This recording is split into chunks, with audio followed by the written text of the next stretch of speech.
Because it goes into this. It goes into the maximizer.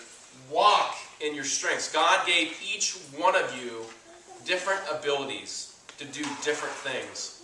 And if you don't know what you're good at yet, college is the best time to explore that. College is the best time to explore that. If you're not sure what you're good at, explore new things. Find different people who are passionate about things. Find people who are good at things. And find out, is your strength in that? So that you can explore what it is that you are good at. I love this quote. James Meissner said this in the movies. He says, "The master in the art of living makes little distinction between his work and his play, his labor and his leisure, his mind and his body, his information and his recreation, his love and his religion. He hardly knows which is which. He simply pursues his vision of excellence in whatever he does, leaving others to decide whether he is working or playing. To him, he's always doing both." I love my job. I love what I do. And I don't want people to figure out, hey, am I trying to figure out, am I working? Am I playing? What am I doing? Is this something I have to do? Because all of you guys are going to be great at something. Before you spend the rest of your life doing it, make sure it's something that you are passionate and love doing. So if you don't think you're going to be passionate about whatever you're studying for 4 years, then maybe you should pick something else that you can be passionate about. Alright, next one. Find mentors. This is my dad up here, and the other person, this is my son Drake, and a guy next to him in the orange shirt, his name's Bob Nass. And the thing that I would say about mentors is, these are two people in my life who have poured into me. You need to find people who are willing to pour into you.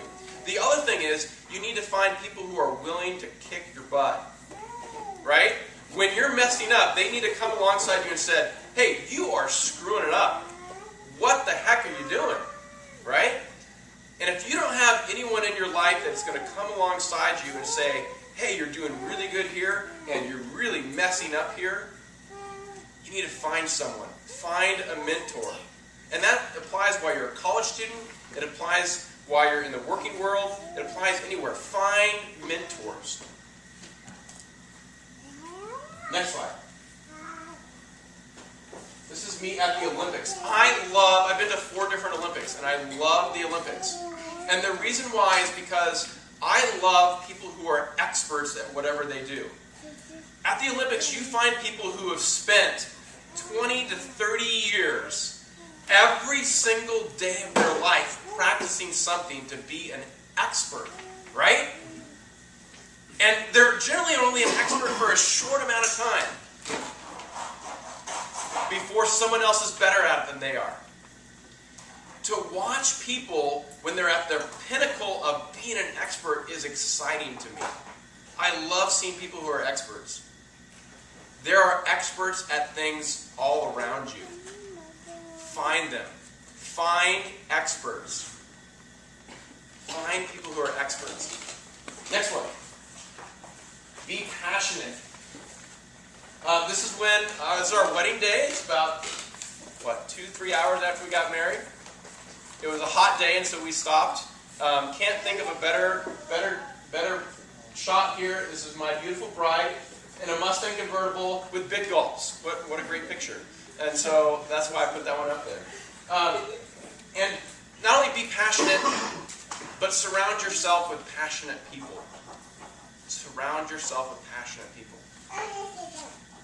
And it's this, that if you're just going through life, if you have people around you, the same thing I just said before, you will become like the people you're around. And if you are around people who never get out of bed and are just kind of lazy and just kind of barely going through life and are fine with C's and D's in college, you will become like them.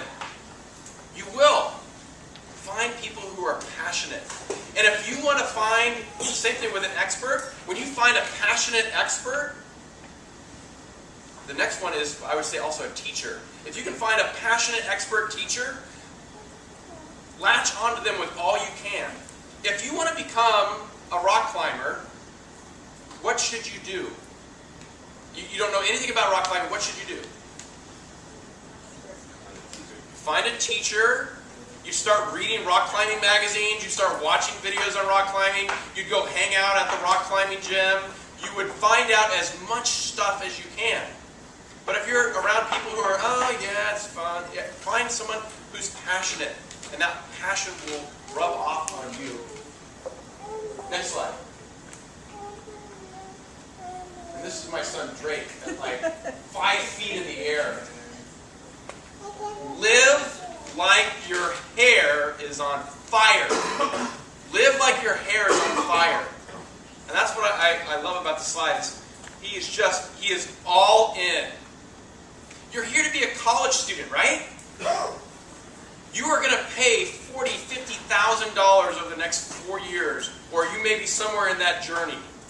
Even at a state school, you're going to pay that much. Don't just be into, oh, I'm fine with C's. Be all in. If you're doing something, be all in. It'd be like you're going on a cruise ship for 4 years, and you paid $50,000 to go on the cruise ship, and you never got off anywhere. How boring would that be? If you're here to be a student, be all in. If you're going to be a Christian, be all in. Be all in. And the last slide.